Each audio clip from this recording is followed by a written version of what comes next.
Bonjour et bienvenue dans la quotidienne de School TV, l'émission qui vous raconte l'éducation au quotidien. Au sommaire aujourd'hui, nouvelle année, ancien problème, la lutte contre le harcèlement ne devrait pas faiblir cette année.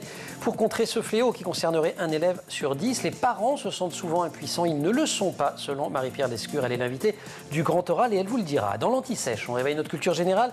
Cette semaine, pour la rentrée, une Anti-Sèche un peu spéciale, philo et méthodo. Question du jour. Qui a dit, je cite, l'IA, l'intelligence artificielle, n'est pas notre successeur, elle est notre miroir. Plus elle parle, plus nous devons réfléchir à ce que nous voulons dire, à ce que signifie penser, ressentir, douter, aimer.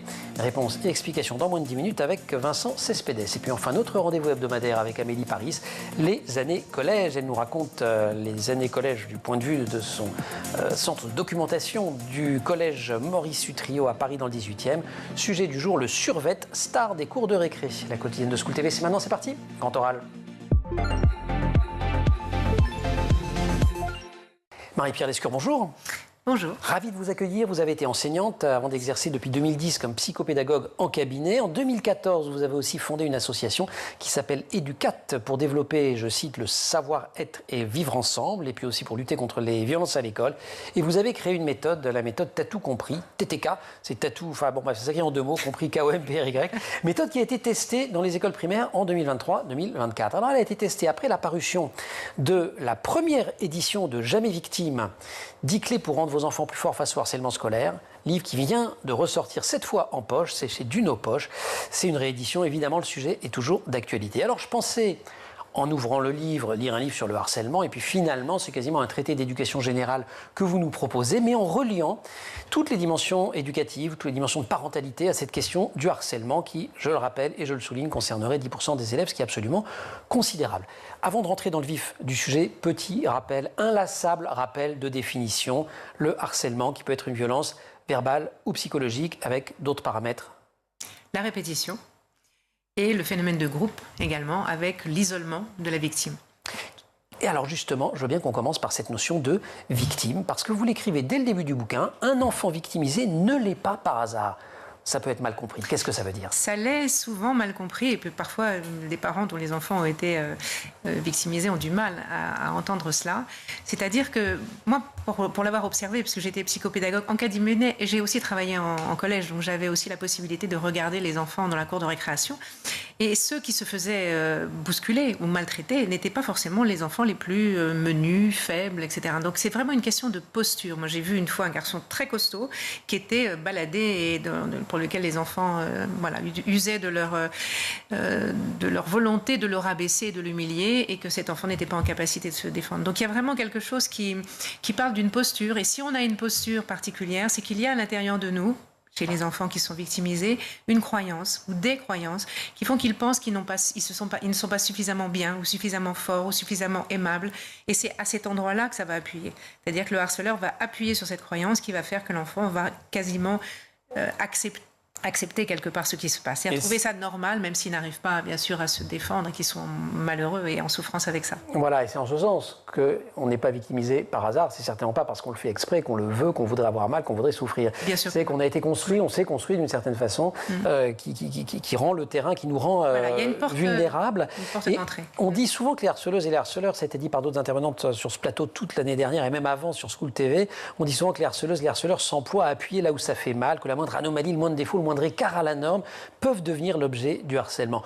Vous dites que c'est vrai, mais vous dites qu'au fond, ça n'est qu'une porte d'entrée. C'est ce que vous appelez une accroche relationnelle. C'est quoi? Accroche relationnelle parce que justement, le harceleur et harcelé ne se rencontrent pas par hasard. Et le harceleur lui-même a un problème qui ressemble à celui du harcelé, même si, comme ça, c'est pas forcément évident, puisque le harceleur est quelqu'un qui a un certain charisme, qui va mobiliser les personnes autour de lui.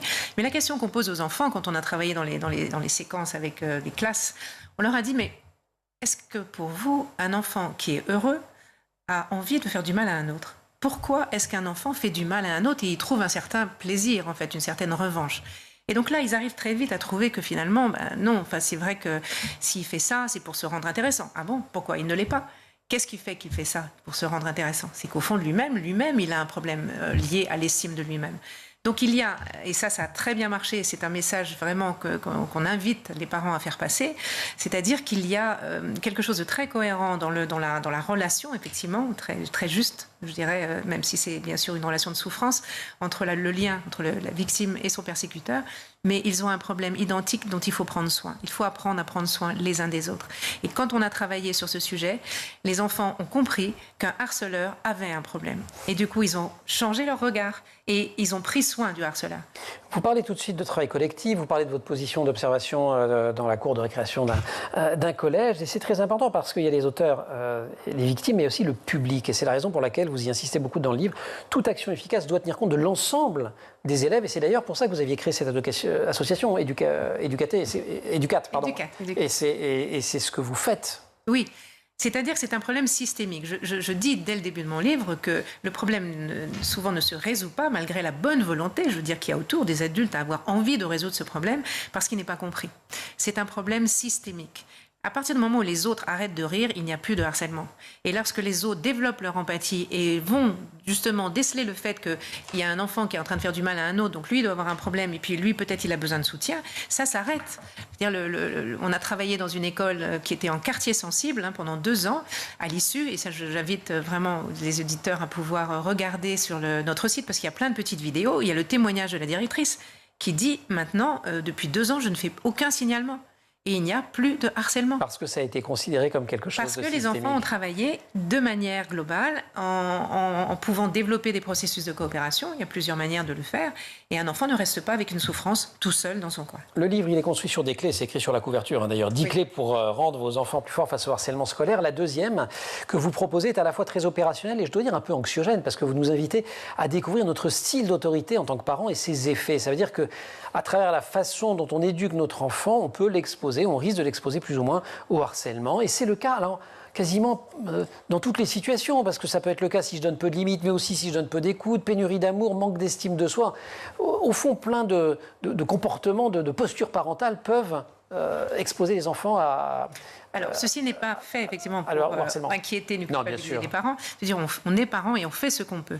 Mais avoir la connaissance que si j'agis de manière autoritaire et que je demande à mon enfant de se soumettre à quelque chose avec une certaine énergie, voire violence verbale parfois, et parfois physique quand ça dépasse certaines limites, je vais imprimer chez mon enfant la soumission.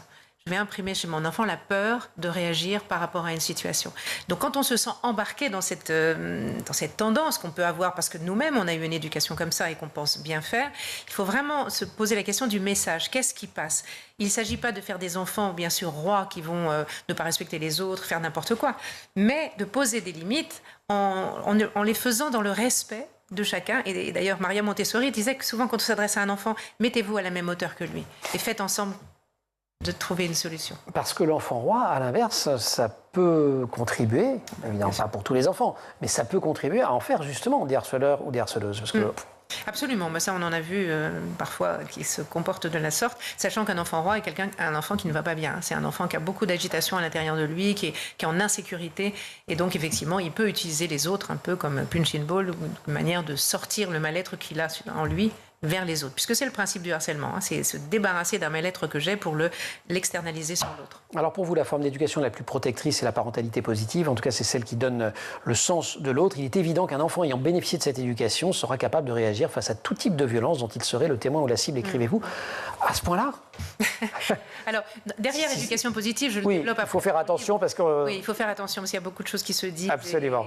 C'est pas une éducation sans repère, au contraire. Il faut que les parents, il me semble, apprennent eux aussi à prendre en compte leurs propres émotions, à savoir ce dont ils ont besoin, puisque le travail sur les émotions, il est énorme. C'est dire aux enfants, si j'ai une émotion en moi, j'ai un besoin derrière. Donc je dois trouver de quoi j'ai besoin et savoir l'exprimer. Et ça, on invite les parents à le faire également, à le faire avec les enfants. C'est-à-dire qu'il n'y a pas des besoins supérieurs aux autres. Les besoins des parents, s'ils sont fatigués, s'ils ont besoin effectivement de calme et que les enfants sont insupportables, de pouvoir dire à un moment donné, stop, là, moi j'ai besoin de calme. Et on développe une structure qui s'appelle le cercle de paix, qu'on a mis en place dans les écoles, qui a vraiment cet objet de dire, j'ai besoin d'un cercle de paix parce qu'il y a quelque chose qui ne va pas et j'ai besoin d'en parler. Et chacun va prendre la parole, ou pas, s'il n'a rien à dire, mais c'est un lieu, un endroit où on va pouvoir dire j'ai besoin de. Et donc j'ai envie d'être écouté là-dessus. Et c'est tout. C'est pas une instance de régulation de conflit. C'est simplement, et c'est en cela que ça développe l'empathie et la possibilité de trouver des solutions à l'issue du cercle. Alors, on va en parler de l'empathie, on va parler d'autres clés que vous proposez. Il nous en reste quand même 7 pour une deuxième partie d'émission et d'interview qui sera juste après l'Anti-Sèche. Anti-Sèche cette semaine avec Vincent Cespedes. On révise philo et méthodo pour la rentrée.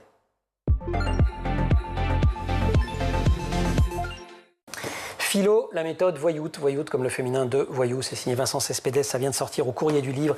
Très beau, très gros livre pour apprendre à philosopher finalement. Alors la méthode voyoute, pourquoi? Parce qu'on essaye un peu de braquer l'examinateur pour avoir une bonne note, à l'oral ou à l'écrit, mais en fait vous verrez c'est beaucoup plus, c'est moins cynique et beaucoup plus exigeant que tout ça, puisque c'est quand même une méthode pour apprendre à penser. Vincent, bonjour. Bonjour Emmanuel. Vous êtes philosophe, on l'aura compris, essayiste, auteur de nombreux ouvrages, dont celui-ci. Alors la question du jour dans notre Anti-Sèche était la suivante. L'IA n'est pas notre successeur, elle est notre miroir.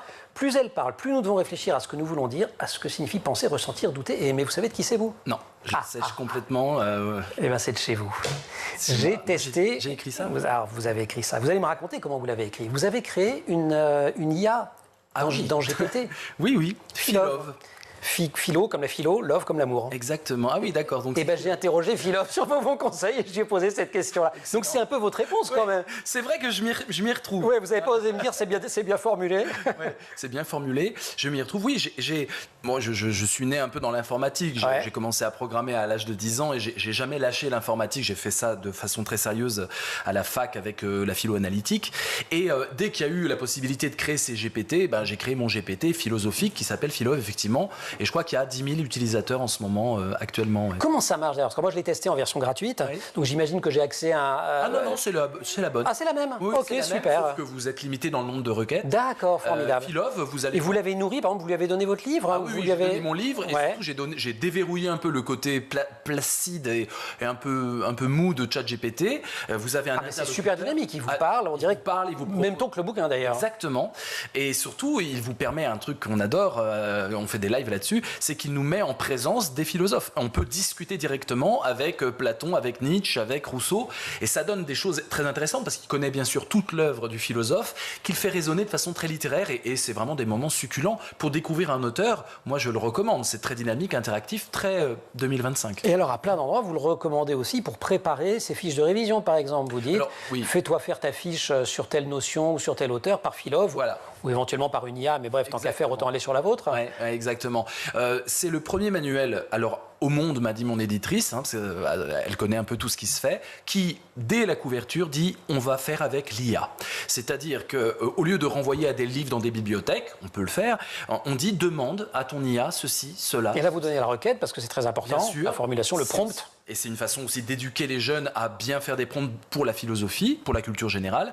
Et donc, du coup, l'IA est tout le temps sollicitée pour élargir la connaissance, se questionner soi-même et se faire des objections. C'est ça aussi. Une IA philosophique doit aussi nous contredire à certains moments. C'est pour ça que j'ai eu besoin de créer Philove, parce que ChatGPT allait toujours dans le sens du poil. Ah, ils sont sympas, ouais. Voilà, ils sont trop mignons. Donc, Philove, parfois, il vous titille. C'est vrai. Parce que moi, quand j'ai posé les questions, il m'a dit très bonne question. Oui, parce que vous êtes excellent, Emmanuel. Mais... Non, parce que je recopie les questions dans votre bouquin, surtout. Philove, qui connaît la méthode voyou de l'intérieur, il peut faire quand même plein de choses. Il peut corriger des copies. Il peut corriger des copies. J'ai des professeurs, je ne dois pas citer de nom, mais qui vont passer le bac et qui vont utiliser Philove pour avoir une idée. Pour avoir une idée. Ouais, bien sûr, bien voilà, sûr. évidemment. Ils donnent une mauvaise copie, ils disent ça vaut 5 pour moi. Une moyenne, ça vaut 10 pour moi. Une bonne, ça vaut 15. Et Philove comprend où on se situe et peut donner un avis très, très argumenté. Oui. Vous savez que l'IA, notre ministre nous a dit que pour les professeurs, ça arrive en 2026-2027. Une IA souveraine, maison. Philove en prend de l'avance et puis avec un côté irrévérencieux. Et elle a plutôt raison. On peut aussi se plonger dans un livre dont on est le philosophe. Oui. Avec des choix dilemmes. C'est des livres à... Exactement. Alors moi, je viens des livres dont vous êtes le héros, des jeux de rôle. Pour moi, la philosophie, l'enseignement de la philo, c'est un jeu de rôle. Il y a des héros et il y a une aventure. Et effectivement, on peut lui dire, j'ai envie de lire un livre dont je suis le philosophe. Et là, il vous propose des mondes, parfois réalistes, parfois futuristes. Et vous avez des choix éthiques. Et après, il vous fait un topo un peu de votre philosophie en fonction de ce jeu qui est vraiment une autre façon de présenter la philo de l'intérieur. La philosophie, ça doit être un jeu excitant, passionnant et pas pas banal. Et l'IA peut nous permettre ça aussi. Bon, allez, savez quand on vous lit, savez quand on vous écoute, savez quand on vous regarde sur TikTok. Vincent Cespedes, on vous retrouve demain? Oui, avec plaisir. La question de demain, alors s'il y a une méthode voyoute, c'est qu'il y a des filous quelque part, et notamment il y a des philosophes. Et justement, tiens, allez regarder sur des IA, faites le jeu vous-même, demandez-vous quels sont, selon Vincent Cespedes, 3 philosophes qui permettent de s'en sortir face à n'importe quelle question de philo ou à peu près. Réponse demain, grand oral, la suite.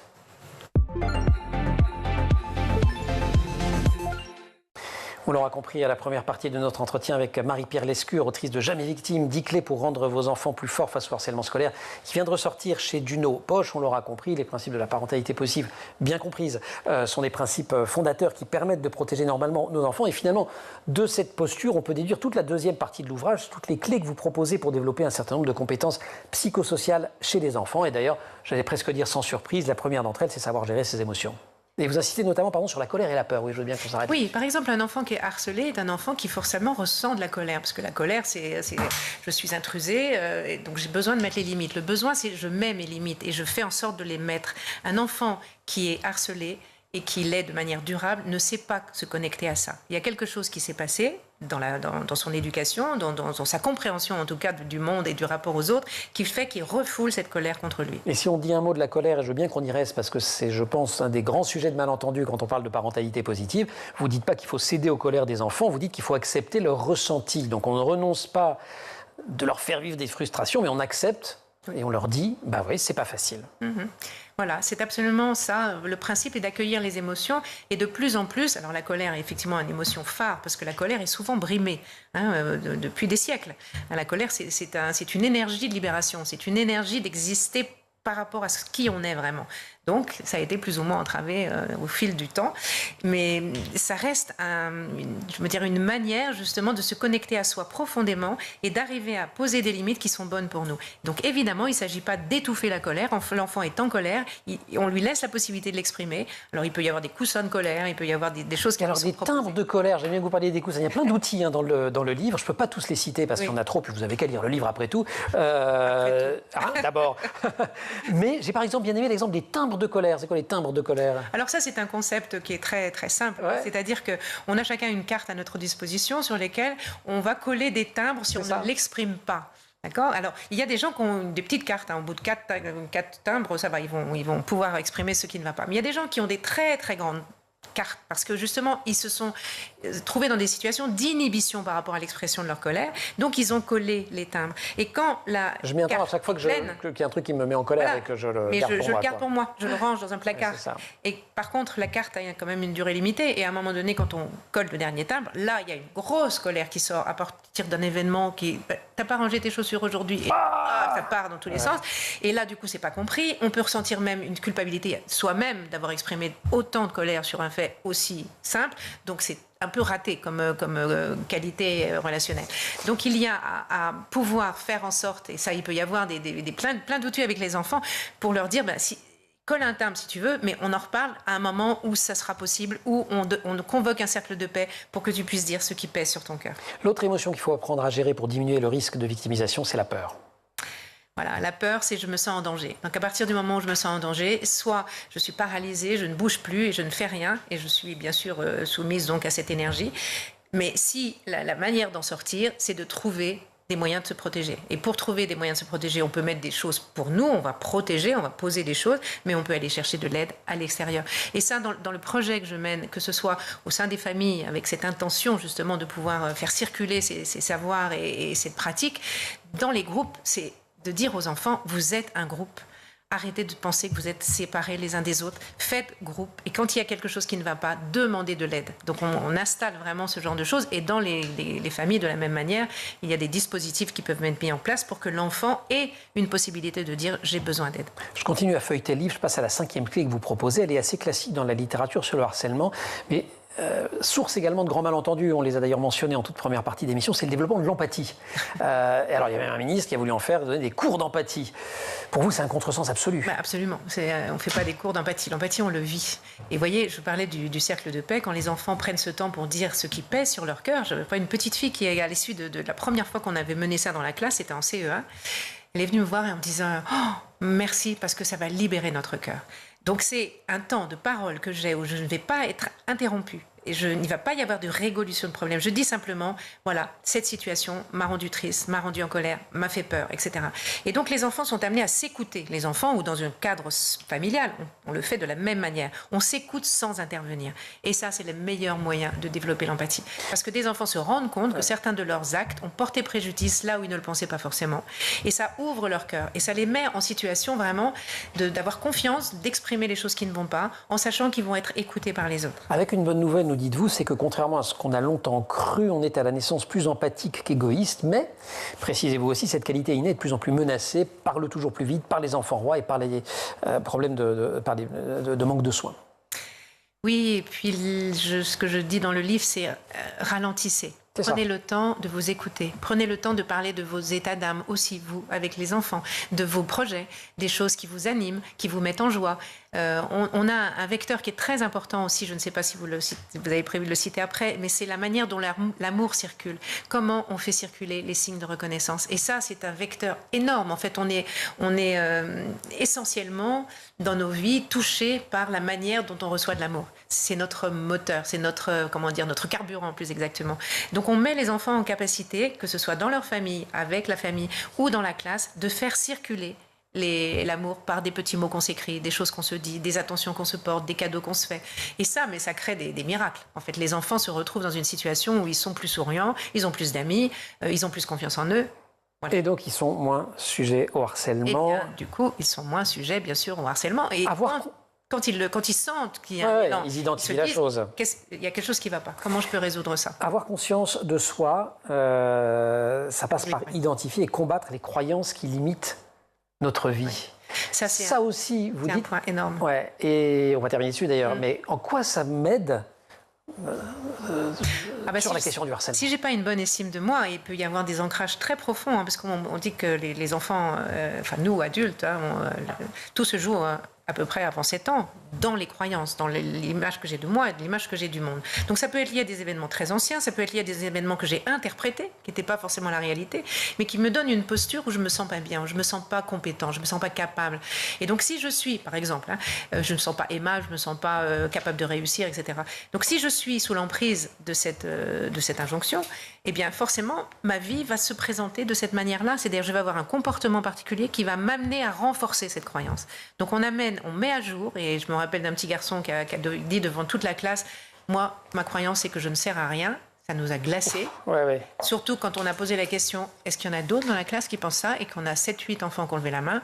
On s'est dit, c'est tellement important de mettre à jour ces croyances pour justement donner une permission et quelque chose de positif par rapport à ça, afin d'agir sur le fonctionnement de cette croyance qui va amener l'enfant à rencontrer des situations qui vont lui montrer qu'il ne sert à rien. Ça, c'est inéluctable. Marie-Pierre Lescure, merci beaucoup. Jamais victime, 10 clés pour rendre vos enfants plus forts face au harcèlement scolaire. Ça vient de sortir chez Duno Poche. Alors, vous n'avez pas d'excuse si vous ne le lisez pas. D'abord, parce que vous venez d'entendre Marie-Pierre Lescure. Son expression est absolument limpide. Elle vous fait avancer. Elle est vite de tomber dans un certain nombre d'ornières. C'est pareil dans le bouquin. La deuxième chose, c'est qu'il est pas très long ce bouquin, donc il est assez pratique. Il est assez pratique, bourré d'exercices, bourré de témoignages, bourré de tests. Je vous ai cité les termes de colère, mais il y en a des dizaines d'autres. Vous pouvez aussi ouvrir la revue Nexus de cette rentrée, et il y a tout un reportage. On n'aura pas eu le temps de raconter. On fera une autre fois. Vous reviendrez. La méthode Tatou, compris. Je pense que vous voyez comment ça s'écrit, Tatou comme un tatou, et un petit tatou. KOM, voilà le petit personnage PRY, qui est cette méthode qui qui est expérimenté avec succès pendant 4 ans dans 3 écoles primaires de l'Hexagone. Et c'est dans la revue Nexus. Qu'est-ce qui manque? L'adresse du site, Educat? Educat.fr, vous pouvez nous contacter, et je rajouterai que nous démarrons, déjà depuis le mois de juin, on accompagne des parents, c'est-à-dire qu'on fait une formation en ligne avec un accompagnement, des outils pour les aider à pouvoir développer justement chez eux cette éducation à la paix, puisque c'est essentiellement ça dont il s'agit. Bon, vous avez un super programme, on vous aide dans cette semaine de rentrée. Marie-Pierre Lescure, 1000 fois merci de nous avoir rendu visite sur le plateau de La Quotidienne. Comme chaque semaine, on retrouve maintenant Amélie Paris. On part au collège. Pas de harcèlement, même si elle nous en avait parlé une fois de temps en temps. Amélie Paris vous raconte aujourd'hui comment le survêt est devenu la star des cours de récré.